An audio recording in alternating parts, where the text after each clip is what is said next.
Hi guys, hello. I hope you all are doing well. I hope your week is unfolding well. Yeah, and I'm doing well. I bless the Lord, and I thank God for this new chance to make this video. Yeah, to continue inspiring lives and encouraging people out there that no matter what you go through in life, keep rising. That is what encourages me, and that is what keeps me moving. That no matter what I face in life, I'll keep on moving. Because the truth of the matter is, we all face different things in life, but keep on moving, keep on rising. So yeah, I'm back with yet another new episode about my life, and I left at the police arrived, and the shocking news was seeing my dad. I wasn't expecting that. I saw his face, disappointed, so ashamed, teary eyes. I could tell he was so furious, and I think at that moment angeambiwa anichape. I don't know. That would have been the end of my life. I could see it through his eyes. But so what happened, tukaambiwa, you guys, you need to pick up your clothes and we are going back, but this time around not home. So we were taken to the police station, and so what happened, the previous night kulikuwa na bash. I think this is what ilifanya nisikuwe na good relationship with policemen. I don't want to say I hate them, because the Bible commands us to love, but I don't really have a good relationship with them. So what happened, the previous night kulikuwa na party. So these guys, kulikuwa na men, ladies, but what they did, because we didn't go with our parents to pick up the clothes, walichukua two men by force. Alafu it just happened. You see these marings kubwa, they had them. So walienda kuambia wazazi, nyinyi hata mnatafuta watu that they are already married, Can you imagine? As in, I could see how my dad was furious, angry, bitter. But anyway, we were taken to the police station and we wrote the statement, and we were like, their parents, so kesho tunatoka. That was way beyond what we thought. So what happened, so of course they did came the following day to check up on what's new and whether we are willing to go back to school. But when tulifika huko, we found another lady and she was like, msiache hao vijana huko, they'll spend the rest of their lives in jail. And we were like, fine, because we were at the end of the day hatungewacha huko. So our parents, after knowing our stand, they were like, fine, if you guys are willing to stay here for the rest of your lives, then that's okay with us. And they left. So we stayed there for a whole week, and it was about to, it was I think next week before ianze tungepelekwa kotini na tungepelekwa Kamiti. So our parents, I think at that point, wakashikwa na huruma, wakasema if this is what it takes for them to get out, then fine. So hata the men that wenye tulikuwa tumepelekwa na wao, they were released, and they were like, mkisikia kupatia tena, you just come, we'll face, we can do anything. And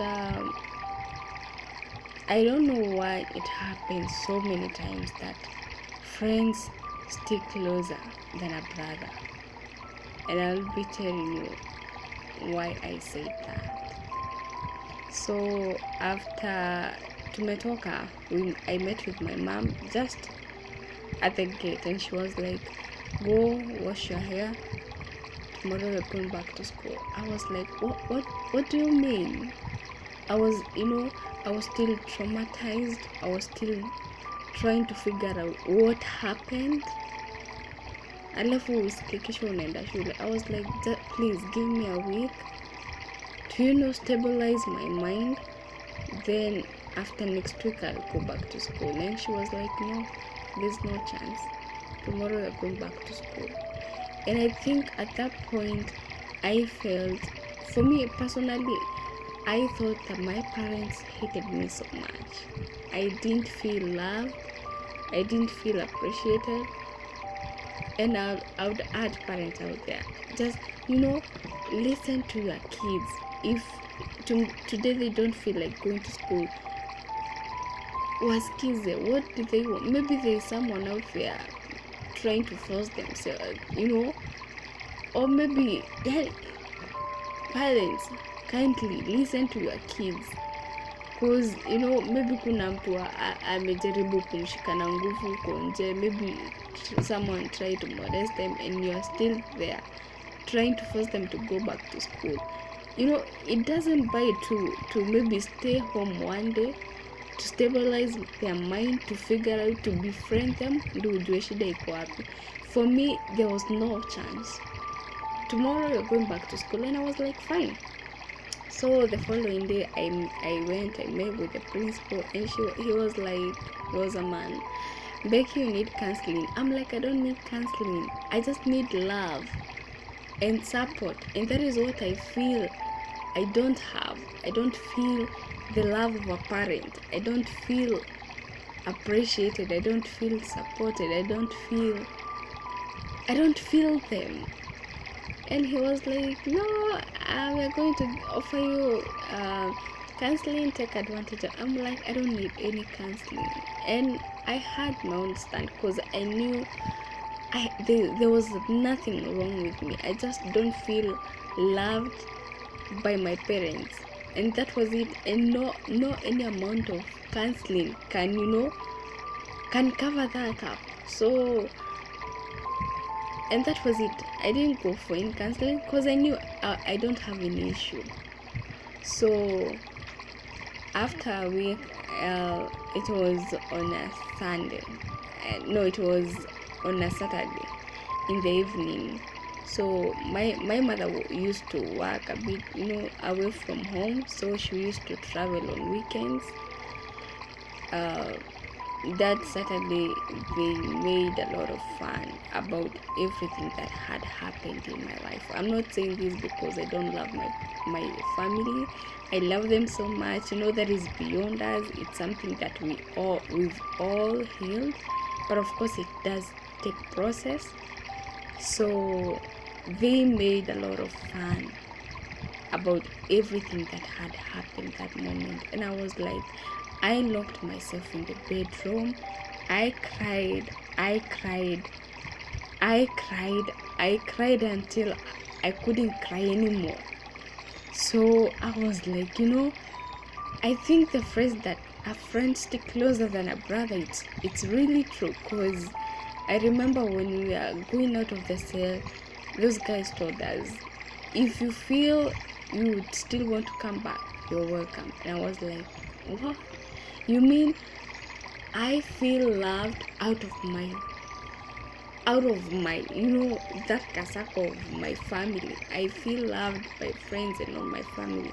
I feel appreciated. I feel acknowledged. And now here I am, my family is making fun of me that nilikuwa cell. Like I was filled with so much anger. And I'm telling you, for real, it's something that I had to fight over and over, because at that moment I was, devil like has a way of reminding you things, and at time it's not even devil, it's just a process. It processes in your mind, thinking of everything that you've been through, and now here you are with your family and they are making fun of you. And I was like, I'm not staying here anymore. Now it was the following day, it was on a Sunday. I packed my clothes and I left again. So there's a friend of my dad. We used to take some money just in case of anything. I went and I told him, my dad sent me for you to give me 300 shillings and he'll pass by in the evening. And he was like, are you sure? And I'm like, yeah. So he gave me 300 shillings and I was boom. I went back to Nairobi, the same spot. And I'm telling you, when those people saw me, they ran towards me, they hugged me, and they said, Peggy, welcome back. This is the kind of love that kids out there, they don't see in their families. This is the kind of love that we want to see in our homes. Parents, this is the kind of love that you should have towards your kids. This is what I was missing out in my family. I hope this touched a parent out there. Hug your kids. Tell them as many times as possible, I love you. It means a lot to them. I'll see you in the next video. I love you all. Kindly subscribe, share, leave a comment. Tell me what touched you. I'll be seeing you. Bye.